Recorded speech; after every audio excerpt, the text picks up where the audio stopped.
It is the pink elephant theory. If the guest wants a pink elephant, get them a pink elephant. If you can't find a pink elephant, get a horse, paint it pink, convince the guest it's an elephant. Do whatever it takes to ensure they're happy. That's it. Are they happy?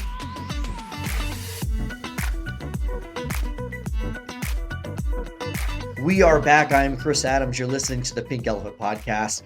Today I have Jim Saliba with us. Been doing this for a few years. Started off on the tech side. Became a vice president before venturing out and really focusing your attention on leadership specifically. So Jim, thanks so much for joining us today. It's great to be here, Chris. I'm looking forward to a great conversation. I tell you, I guess the first question I have to ask is, when did you realize, leadership specifically, that it was such an important part of your role in your positions of growth, right? Because I assume you didn't start as a vice president of a $4 billion tech company. So during that path that you went on, when did you realize that leadership became such a huge component?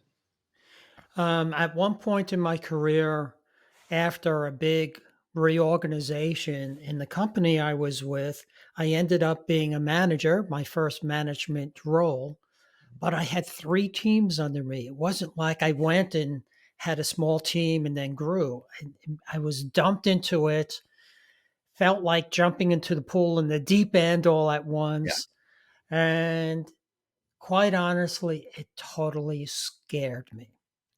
And I really wanted to do a good job. So I started doing a lot of reading of books, doing seminars. I went back to university, got my MBA, and hundreds of hours. So, and I realized that there's a big difference between being an individual contributor and then a manager. And a manager is much different than being a leader. So every time you do that step up, that fear comes in all over again. It's that weird thing that you hear people say nowadays, the imposter syndrome. And the reality is, I don't think nobody knows what they're doing until they figure it out, right? I was just watching a video, I think yesterday, an early video of Jeff Bezos. And he had no clue what he was doing early on. And he talks about that now. He had an idea. He was passionate about something and he went after it. And, that's part of that journey and that path of becoming what people believe is an expert. It's what we call experience, and you have to learn how to fail to get there. But we're so afraid of it that we can't sometimes move forward. And I have what I call the 4 fears of leadership, my 4 categories of what stop leaders from moving forward. And the first one, you already said, that I call the fear of incompetence, but that's the imposter syndrome. Yeah. And when we get that, it really kills self-confidence, because you have that story going over in your head over and over and over again that kind of stops you from moving forward. The problem is the fear, or all my 4 fears, it's not just about you. When you have it, it causes a behavior that ends up replicating within your team or your whole organization. So when you are uncertain in your imposter syndrome, it causes a culture of uncertainty for your whole team. My second quadrant is fear of appearing foolish. So it's about wanting approval for things, FOMA, those things come in, but it creates resistance to change because I want to stay with things that I know that works because it's comfortable for me. So you're building a culture that doesn't believe in innovation or change. The third one is fear of failure. Like we never had that when we were trying to get A's to make our parents happy growing up, right? But it's funny. I see this, it creates a culture of blame because I want to not decide on what I'm doing. So I push a decision someplace else, up to my boss or out to another team. So when it doesn't work, I can point the finger at somebody else. Yeah. And the last one is the fear of vulnerability. If you see Brene Brown's work that she talks Yeah, about this a lot, right? But it creates a culture of mistrust because we have to put together a facade, a false us to present to other people, and people see through that and mistrust grows. So yeah. fear stops us, but it also creates bad behaviors in our teams. You these are great. I mean, those 4 that you just listed, your quadrants, as you call them, I think that's something that, every leader, every organization can put into place. And you said something that I wanted to ask you because, our company, we have the opportunity to work with a lot of large organizations. And you see the fear of, when you talked about innovation, it stifles Mm. innovation, right? When you start having this fear of failure, you don't see change start taking place. How much do you think that, because I look at certain senior leaders in some of these organizations, and they refuse to step outside the box or do anything that's pushing the envelope, and yes, it's a fear of failure, but I think that fear of failure is also tied back to, finances, and the fact that a Mhm. lot of times if I stay within this bubble, I know I can reach X goal, and if I reach X goal, it gets me the bonus I need, which then makes sure that my family's taken care of. How much do you think that as you continue to work yourself up the ladder and you get these titles, vice president, senior vice president, all these things. But are you really given an opportunity to lead when you're in those roles? Or do they stifle it, senior leadership, because they put parameters around what you can or can't do? Um, I think those parameters around it are different from company to company and has changed over the years. I think the parameters of not having failure at all Hmm. is giving away to, well, I need some failure to learn. Without that, we don't Yeah, learn. I mean, we talked about experience. That's what experience is. And what works for me today in this organization may not work for me tomorrow with a different team or a different organization. And yeah, without the room to experiment, I'm never going to grow. I think more lately, as we talk about company cultures and having a quote unquote culture of learning, we're starting to allow that leadership growth a little bit more path than we had in previous years. yeah, Um, but when you're in maybe a smaller startup where we're experimenting, that works great. As you move big into larger and larger organizations, you get a little more stifled into, well, why'd you do that? yeah, That I could have told you that wouldn't have worked, right? yeah. You brought up culture. That word is used a lot right now. I Mm. was just reading it talked about, the next generation of workers. One of the biggest, challenges that we're facing right now is the fact that, do they really have a purpose in what they're doing, and that purpose typically is attached to culture. What is your interpretation? What do you believe great culture is at an organization? That's a hard one, but I look at culture as a bookend to emotional intelligence. Emotional intelligence came up through the years. I guess it started around 20-ish years ago. Mhm. But when we talk about EQ and emotional intelligence, it's more one to one. How am I handling my one on one communication? Am I seeing you for you? Am I understanding you as a person? Well, the other side of that is to do one to many. Well, that's where culture comes in. And often you'll have a great company culture, but managers with low EQ, that's not good. And if you have the opposite, that doesn't work either. That's why I call them bookends. They work together. I believe today in I've been mostly tech and software development. I believe experimenting is the whole way companies move forward. If you look at your smartphone, the way we deliver software now is in little bits. How many times do you have an app on your phone update? Probably every day. Where years ago, we you used to only do releases once a year, once 2 years. It was big things, big massive things. So that allows us to experiment and try things differently and move in directions faster than we ever were able to before. And when we fail, we make a smaller crater than if we did this big release and it didn't work.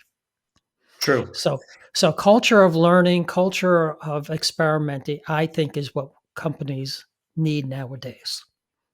Yeah, I find that culture has I always use the term, I think companies do a phenomenal job at the creation of culture. And I think for most people that go to start a company, wherever you've done that, many times sitting in a bar somewhere, you come up with this great idea, and now you're ready to start your company, and you've got written on a piece of paper or a bev napkin, this is my mission statement. Mm, Here are my pillars. Here, right? Where I think companies are great at coming up with what they believe.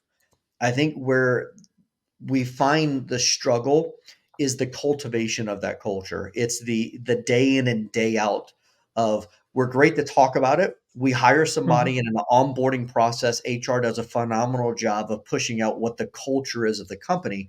I guess I always ask the question 6 months later, does your company live and breathe everything that you were told about the culture on day one? Right? Is it part of the DNA mhm. of how you actually operate? Can you look at all choices and decisions that are being made, and do they reflect the culture that you say you believe?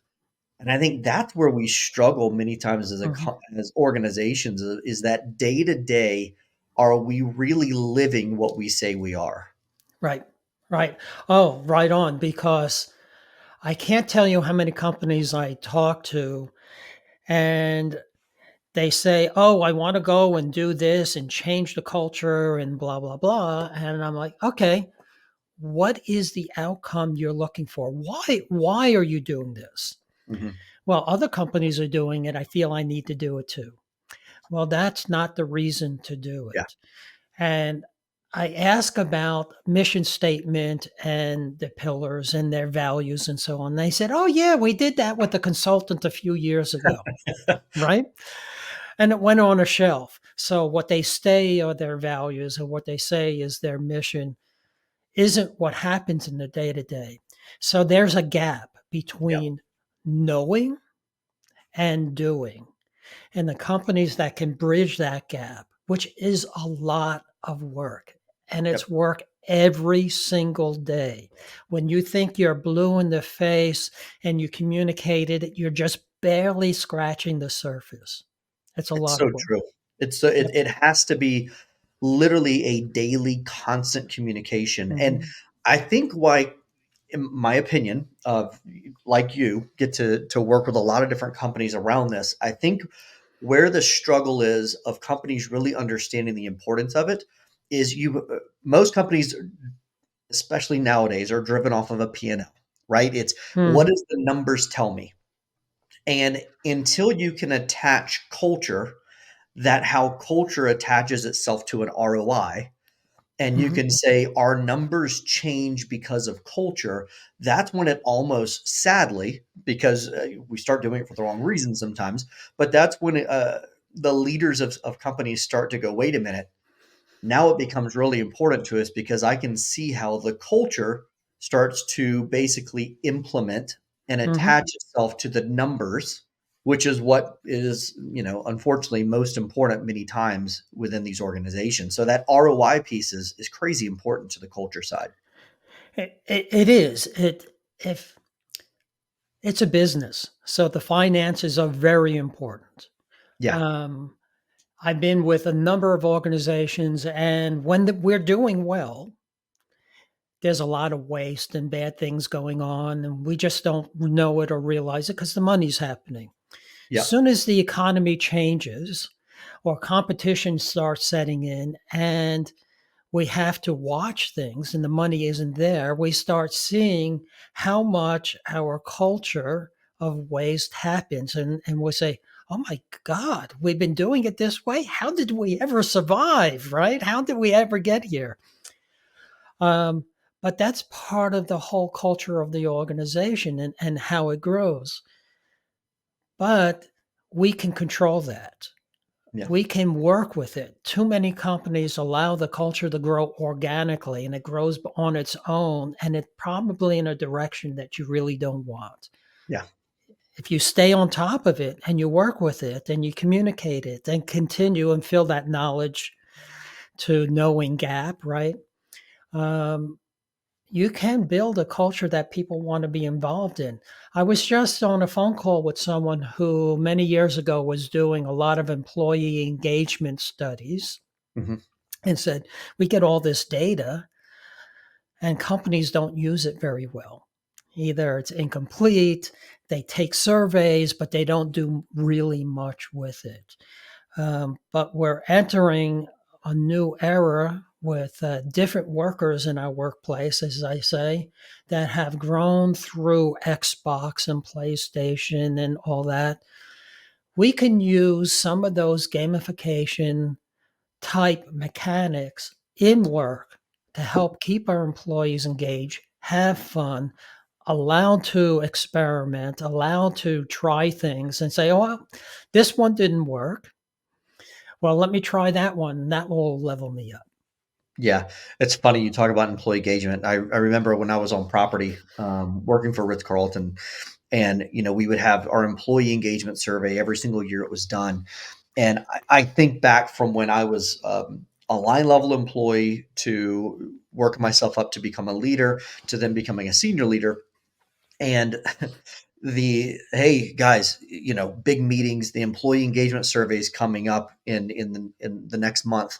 What are we doing to make sure that we score well, right? And it's like the 30 days leading up to it that we're throwing pizza parties, bringing ice cream, all the things you could do in a 30-day window to make sure it looks good on paper.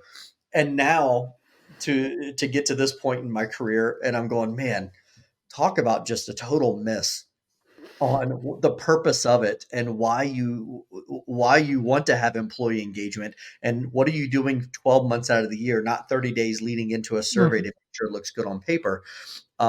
So you brought that up and it brought back fond memories of Yep. ice cream and pizza parties to make sure we score well on the EES scores.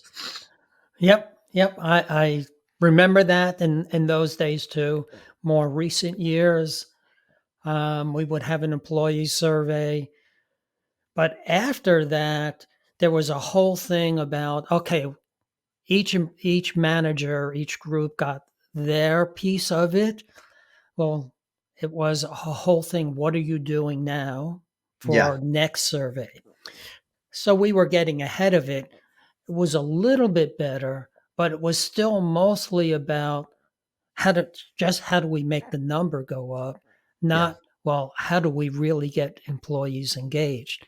Yeah. But if we bring them engaged, that piece of effort that they might not have brought in before, a little extra time, is now coming to your organization, right? Yeah. And the whole thing I mentioned gamification and the employee survey. When we do the gamification based on what the goals of the organization is, it doesn't work. If you're building your survey, your gamification to help move the goals of the player or Mhm. the employee, then it works. The magic comes, how do we align the two? Hmm. Makes sense. It's really making sure that what you're focused on are the right things. I love that you're bringing up gamification and how it's used in, you think gamification and initially like what's gaming have to do with it? But no, I think it's a tool of how Mhm, you're, I mean, we're looking at gamification on training, and how you train your team members now versus the old way of training them. And then the ability to tap into what they're used to and the way they're mhm, accustomed to learning. And I think you look at things like a Duolingo in learning how to learn a language. There's a lot of gamification that's utilized in that app, and how mhm, you learn. And the more we can transition our traditional methods of how we used to teach and how we used to invest into our teams, and thinking about more from a gamification perspective, one, I think you're going to get way better results uh, Mhm. out of it, and probably a lot more efficient too in the way you roll it out. Well, in the old days, training, well, still a lot of companies do it. I need you to be a leader, Chris. I'm going to send you to a class for 3 days. You're going to go do it, right? You go to the class, you come back with a nice binder, it goes on the shelf. The company says, voila, Chris now is a great leader. Yeah, But everything you learned is in that binder. You're not using it. Studies have showed within 7 days, 2 weeks, you forgot 80% of what you learned. yeah.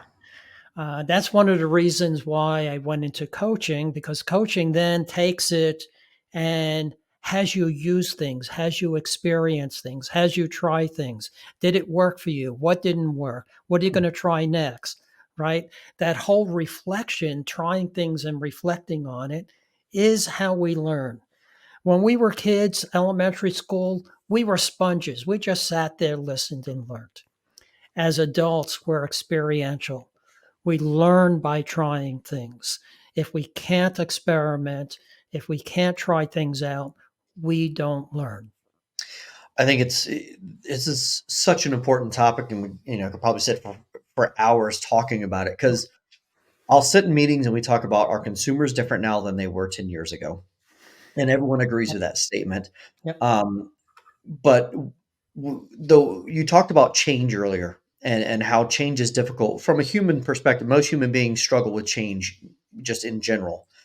And I think when we talk about, let's shift the focus from our consumer, and what are we doing differently to maximize dollars and efficiencies with them, and transition that to our internal guests, our team members, those ladies Mhm. and gentlemen, the team members that work for our organizations. What are we doing different for them? If our consumers changing, that means that our team members are also changing, right? Mhm. And are we still doing the same things we've always done and trying to get different results? We're wanting our team members to be different. We know now that the majority of our workforce prefers to work remote versus going into offices, and all these things have transitioned, and really the pandemic helped speed those things up. But what are we doing different in our organizations to get results from our internal guest? And I think this is exactly what you're talking Mhm. about. Are we utilizing things like gamification and ways to invest into our team members to get different results from them? And I mean, I love the fact that we have individuals like yourself that are leading the charge on this to help organizations think differently in how to get these results. Well, I, it's somebody has to do it, so why not me? But yes, if we don't try things differently, and I kind of do these personality tests, and they always say I'm the one that's kind of the maverick that will be outside the norm, that will try things, and I don't fear a failure, or doesn't I'll brush myself off and get up Mhm. again and try something else. And going through life like that, I thought it was normal, but I'm not. Yeah, People are different, right? People don't like the change. And that's how I came up more talking about experiments, because I don't talk about change. I talk about doing experiments. People say, it's just an experiment. Well, try it out. If it doesn't work, we go back. that's good. It's not as fearful. So people do it. And then when they see something different and it worked, may not even have worked all the way, but we see a little bit of in the right direction. Oh, that worked a little bit. What do we do to make it better? Yeah, There's the next experiment and the next one. that's And great. It's just before you know really it, play you on words. changed. Yeah, just changing the verbiage shifts a mindset, which opens people up to experiment with something different versus, oh my god, I'm scared of change. That's good. I love that approach actually. As coming from the tech world, I think one of the number one topics right now, all over the way in every workshop I'm in or a convention, you name it, is AI. And you you go from, I was just recently at a convention, and they were talking, AI was a big topic, and it literally, the audience went from, oh my god, robots are going to take over the world and kill us all, and like it was 0 to 60, there was no in between. If there's a benefit from it, it was, oh my god, we're all going to die. How do you see AI continuing to integrate itself in a positive way Mhm. versus the immediate fear of what's happening with AI right now? Well, I could talk about experimenting again, but anyway, AI right now, a lot of people are talking about AI in that, oh, I can create things faster. Hmm. Anything that I have to write, I have to produce a training material. There's so much stuff out there. Why reinvent the wheel? It can help us do some of those things faster. And I use it for that. However, um, is it going to be a way that it's going to take over the world? I think we have a long, long time before that even happens. Yeah, I mean, hopefully. I think there's so many areas that AI can be an asset to what we're doing, can benefit our organizations. And in our world, we do a lot in the hospitality sector, right? And one way that I talk about it, the fact that in hospitality in general, whether we're talking about hotels, restaurants, is our labor, the our labor models aren't the same as they used to be. They were already shrinking.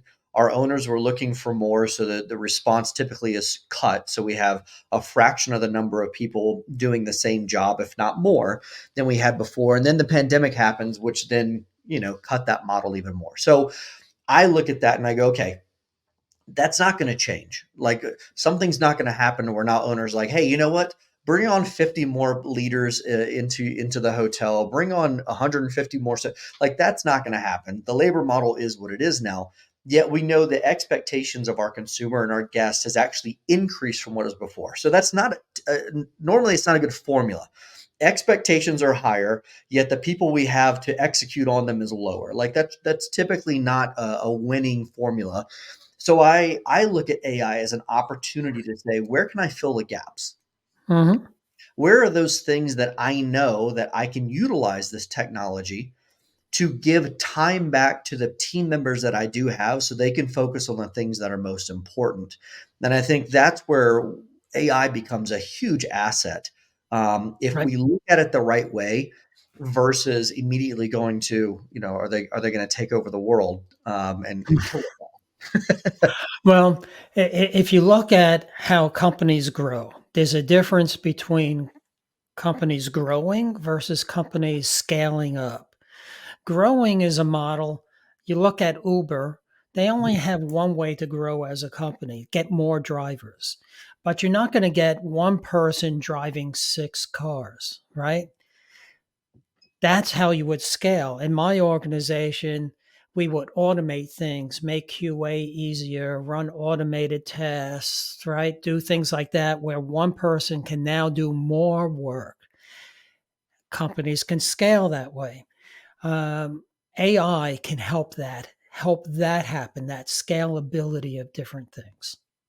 So true. And it's cool to see. I know we're working on the tech side of developing some of that software, utilizing AI to help fill some of those gaps. And it's exciting to see companies now realizing this and being open to and aggressively starting to push in that direction. So that's great to see. From a leadership perspective, Hmm. what are the things right now that you are seeing as a huge focus for you in your company? And how different is it now than it was 5, 10, 15 years ago? What you're focusing on now, how different is it now from then?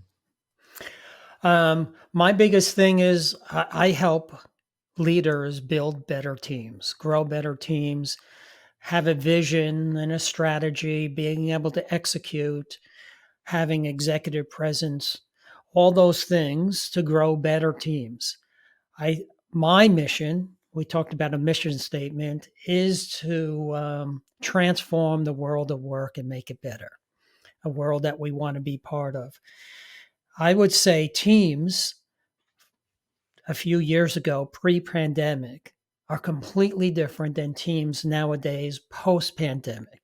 As you said, people want to be remote. Companies are starting to want people back. Why is that? Part of the problem we're seeing is that productivity worked, people working from home, but creativity, innovation has actually gone down. Mm, Why is that? Because the sociability of humans is not the same when we're doing Zoom and things like that. When we get together in a room and a whiteboard and markers and start talking and brainstorming, things that energy is completely different. So, trying to bring that innovation and that creativity to teams now in a hybrid way of doing things is an enormous change than a few years ago. man, you just said a lot. I couldn't agree more. I our company, our team's remote. I mean, we have people that live all over the world. Mhm, I'll be honest with you, I miss an office.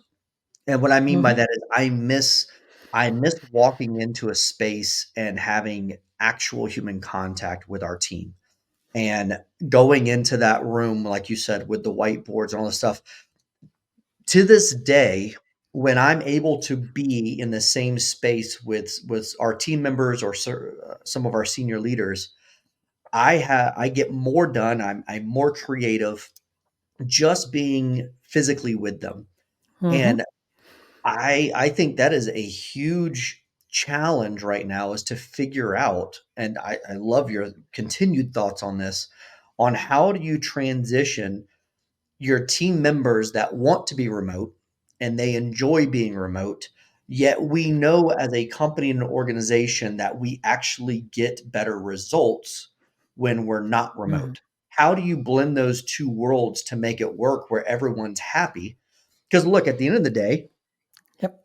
I am obsessed with making sure my team is happy, and not just happy, but successful and fulfilled, and maximizing them as human beings and their talents, and putting them in positions they never thought they'd be in. Like I live for that. That's part of what I believe leadership is.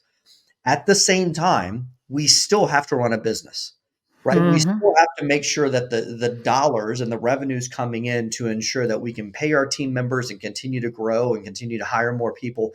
So there has to be a balance between running your business and being a good steward, yet also doing all the things that we're talking about of, hey, they want to be remote, they want to do this. We just eliminating vacation time. So there's, it's unlimited vacation, all these things. How do you find that hybrid where they go, man, Chris, you're right. Actually, being at the office today, just it was fulfilling and it made an impact and a difference versus wanting to be at home. I don't know what the perfect hybrid model would be. I would be a millionaire right now if I could tell everybody that, because that's what everybody's looking for. Yeah. But this has a lot to do with culture and all the other things that we were talking about. But we do know getting people together at some points in time will work. Some companies are working together and say, okay, you can have 2 days at home. Let's be in the office 3 days a week. Some say any 3 days you want. Some companies are saying, no, it has to be the same 3 days. Otherwise, we're missing the point and we're not getting together. You're going to Yep. go in the office and no one's going to be there. What's the point? Yeah. So what the magic formula is going to be, I don't know. Mhm. And every company is going to be a little bit different. But Yeah. we do know that getting together, whether it's just for some offsites, I mean, even before when we were in the office, we would do offsites to get people together from different offices and different locations. And how much did we get done in those few days over months of other times? Well, you're seeing companies now going, shifting to a 4-day work week instead of a 5-day work week, right? And cool. It's great. I mean, at the end of the day, it's about getting results. My biggest fear is depending on the industry you're in, will help determine. whether that's okay or not. Like if every week now Fridays is no longer a work day, yet we're in an industry where all of our clients still work on Fridays, then it becomes a huge challenge to be able to Mhm. accommodate that happening. So it is really interesting to see this transition continue to happen between finding the balance between fulfilling, um, Mhm. uh, giving you purpose Right. slash we still have to you still have to be able to run your business, and that's it's a Yeah.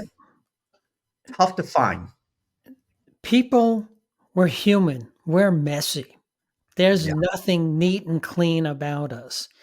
In the turn of the century, the early 1900s, where everything was manufacturing, not too many people were educated, just the management and it was easy. You do this, you do it this way. Period. Case closed. You don't do it, you're gone. Right? yeah, We didn't worry about EQ and emotional intelligence and engagement and all those things. Once we bring us fast forward to now, where most of us have gone to school, probably a bachelor's or more, knowledge based workers, human things are coming into it. How do we treat each other? How do we make it more human? How do we make it more successful? yeah, It's going to be a long time before we truly figure it out, and we would evolved into something else by then, probably. yeah. And it's funny now. Pardon me. You're seeing now more and more people that are stepping away from traditional schooling and university. You have so many areas and opportunities now to learn, to educate yourself without the traditional I'm going to university, that you're seeing now a decline of individuals saying, well, I don't really need to go to school. I just read some a new percentages came out of the number of Fortune 500 companies that are now eliminating the education piece on applications, to whereas before it said you had to have a minimum of X to apply for this job. They're eliminating that altogether because they're feeling like we're missing out on great potential candidates because of a question that's almost becoming antiquated, in the way that people learn now. It's such Mhm. an interesting, what's happening. I do know many of the job descriptions that I worked on over the years. That question was changed to this level of education or equivalent Mhm. experience. Right? We used to balance it that way, Yeah, but still, HR mostly looked at the education side. yeah. It's I tell you, it is an ever changing world. It's things are changing faster now than ever before, and we are forced to make sure that we are okay with experimenting. I'll use your Mhm. terminology because if not, life, organization, work, whatever you want to call it, will pass us by, and we will become obsolete in our thinking, and those Mhm. that we're trying to attract. So I'm going to steal or borrow, whatever you want to say, your term of experimentation versus change to make people feel a little bit more comfortable with it because I love that approach. It's yours to use, no problem. Um, it was just my own way of figuring things out over time. It is softer, easier for people to do, and instead of saying we're going to do this big change. No, it's great, ingenious, and I think it's an easy way to get people to get buy-in to at Mhm. least start working on things to see if we can get some different results. Right. So I love everything about that. So you have to put a timeline with it. Don't forget, because that's something that people don't do. They say, "Oh, I'm going to try this." They don't really put a timeline. They don't put what they expect out of it. 3 months later, you'll go to them. Did that work? Well, I don't know because we did six things at the same time, and we don't know which worked and which didn't work. And I mean, it takes us to one, the law of diminishing returns, trying to do too many things at one time, and then is it was it Stephen Covey X to Y by when of making sure that where are we going and when are we doing it by? So love that's right. everything about that. Awesome. Well, look. I can't thank you enough for taking a few minutes talking about leadership, talking about what you have been working on, giving me some great tools that we're going to start to implement as well. If individuals or organizations want to get in touch with you to see how they can get you involved with what they're doing, pick your brain, whatever it might be, what's the best way that people can get in touch with you, Jim? One or two ways. Of course, there's my website, which is jamessaliba.com, my name. But find me on LinkedIn.